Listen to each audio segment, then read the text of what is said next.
Thank you, Mr. Chairman. Mr. Attorney General, thank you for being here. Before I got to Congress, I was a computer consultant, so I'm a little, I sometimes dive into the nerdier end of things. The incursion into the DNC servers is back in the news recently. My question is, can you tell us if anyone at the DOJ, FBI, or any other federal law enforcement agency has been able to take a look and forensically examine that server to determine who hacked it, whether it was the Russians, an inside job, or somebody else? You said the DNC. DNC.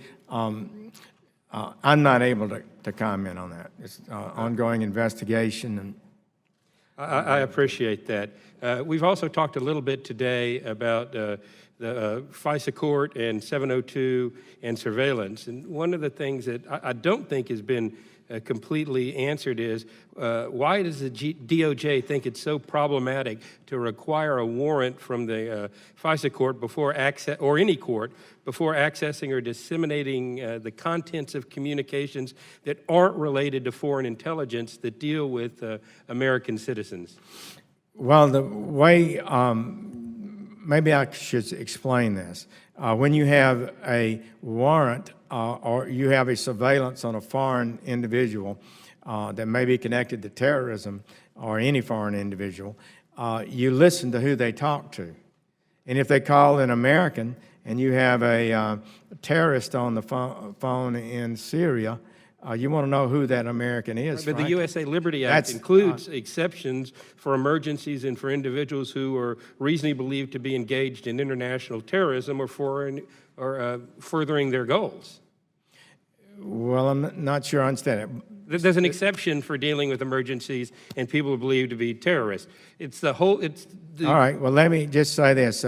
So if we get a lawful intercept from a federal judge of a mafia person in New York, he's not likely to be talking to many people not in the United States. And we're listening to the conversations of the people he talks to, and they're American citizens. And if they talk about a crime, you can use that evidence against them, and you don't have to have a separate warrant to access it.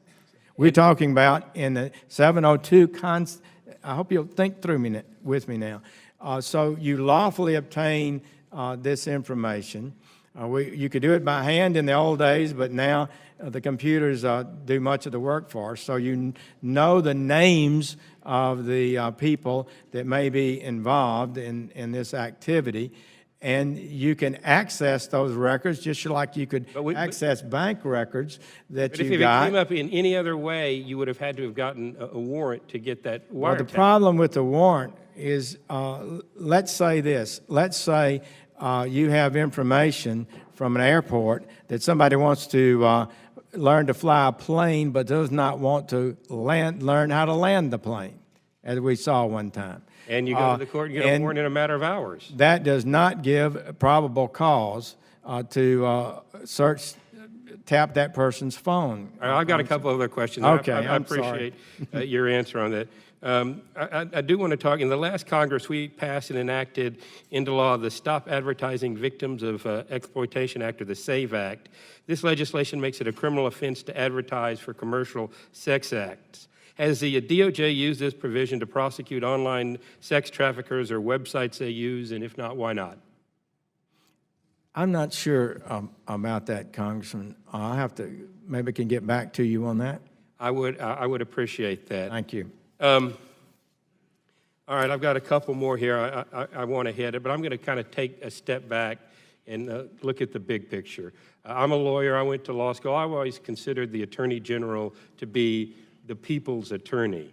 And I feel like over the past few years, under previous Attorney Generals, that the Attorney General has been more the President's attorney rather than the people's attorney. Can you tell me what you are doing in office to restore the confidence in the American people, both in the office of the Attorney General and agencies like the FBI, which most people used to have a very high respect for, but I believe that level of respect and trust has dropped dramatically in recent times? These are serious questions. I believe as you get to know the FBI Director, Chris Wray, the new director, you will find him to be a man of high intelligence, great integrity, great character, and great capability. Clearly one of the nation's great lawyers in private practice, but many years in the Department of Justice as a prosecutor working with FBI agents. That's one thing we've got. I can tell you I have great confidence in him. My deputy, 27 years of professional that I chose to be my primary deputy. My associate attorney general, likewise, is a woman of the highest character and academic excellence and experience in the department. We are setting a tone of professionalism every day in what we do. So I think that's something we need to do. There are some matters that do need to be completed.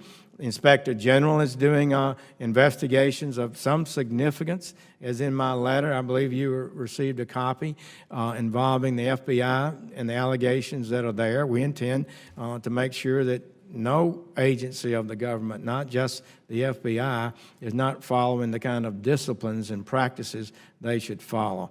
So I guess I would say to you, watch what we do. We're not going to be driven by politics. We're going to try to do the right thing, and I believe that time will show that to be true. I see my time has expired. Thank you, Mr. Chairman.